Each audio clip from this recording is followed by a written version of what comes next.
Hello, and thank you for watching. You guys aren't tired of characters from this movie yet, are you? Alright, jokes aside, this is hopefully going to be my last 1986 movie exclusive character. I got this idea after building Ultra Magnus that I should make my Rodimus model as one cohesive unit without the need for the trailer. So, as you can see, Rodimus Prime uh, is just that. um, he does not work as a hot rod anymore, but I can just get the parts and then I can just rebuild my other one, and then, I'll just have both hot rod and Rodimus Prime. So I think that'll work. Rodimus is my personal favorite Transformers character, so I just wanted to have, the best version of him that I could get. And I think I've achieved that from, what I am capable of. So, yeah. I think his space semi Winnebago thing looks pretty decent. The wheels don't all touch the ground. That doesn't bother me too much because you're not really me looking for that. It's not like they rolled anyways.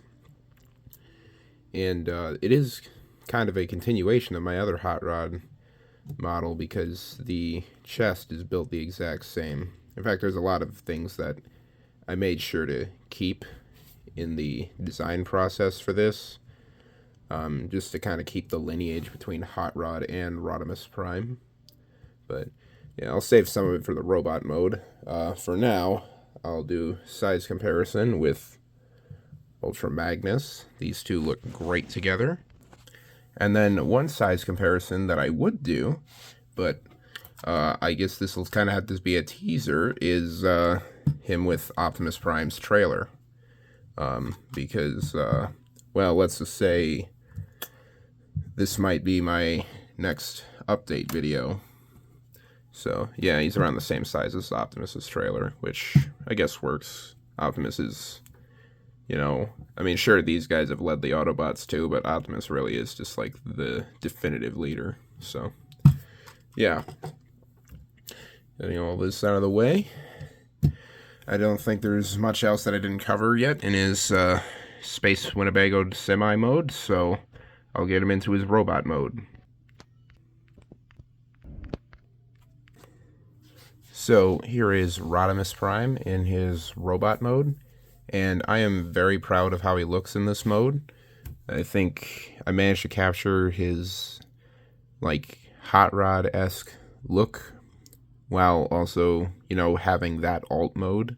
So, yeah, obviously the spoiler on his back is very broken up by the windscreen and sort of like that top section of the trailer, but I think it could have turned out a lot worse, and I'm happy that I managed to like keep it as somewhat of a cohesive unit between the whole thing, and keep the robot's proportions as somewhat of a dynamic build. Obviously, he has his exhaust pipe like wrist guns here, which work well, and yeah. Is just generally a bigger version of my last hot rod model, which is great. I also made a different head. It kind of reminds me of the G1 Toys hot rod head, which, wasn't really intentional, but I needed something to go up there that would fit the proportions of this guy, so it works. For posability, it's got that sort of set up there for the leg, and then ball joints at the knees. His arms are mounted in the same way as my last one, so his arm movements are really weird, but yeah, elbows move in so you can put his hands on his hips. He's got bicep or elbow movements, and then his head can move up and down, but it's really, really stiff. So yeah.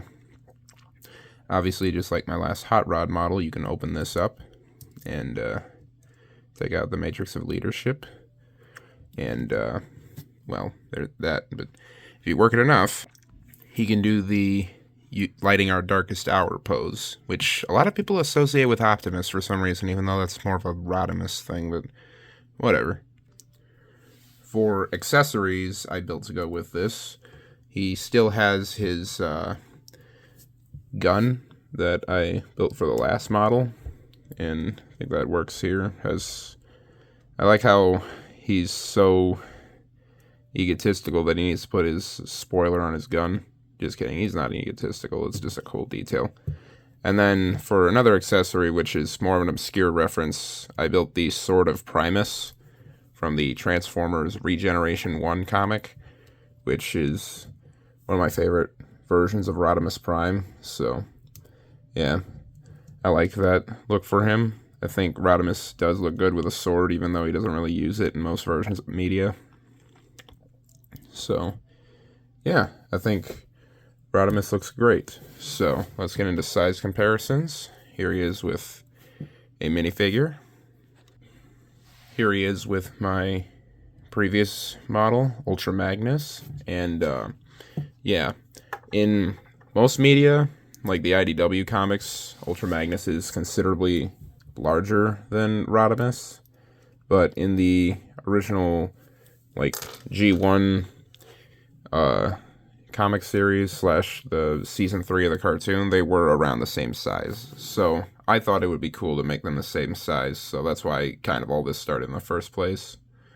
And finally, here he is with Galvatron, which he's a little bigger than, which doesn't quite work, but Galvatron's an experienced fighter, so it does make sense that Galvatron will be able to put up a fight against him. Plus, I can recreate this scene. This is the end of the road, Galvatron. Please forgive my dweebiness. So yeah, that's all there is to say about this Rodimus model for now. If you would like to see another take on Rodimus as a character, TF Crossroads just put out a model of Hot Rod on his channel. So if you want to see more of this character, go check that out. I appreciate you all watching this and supporting this, and I hope you all have a good rest of your day. God bless.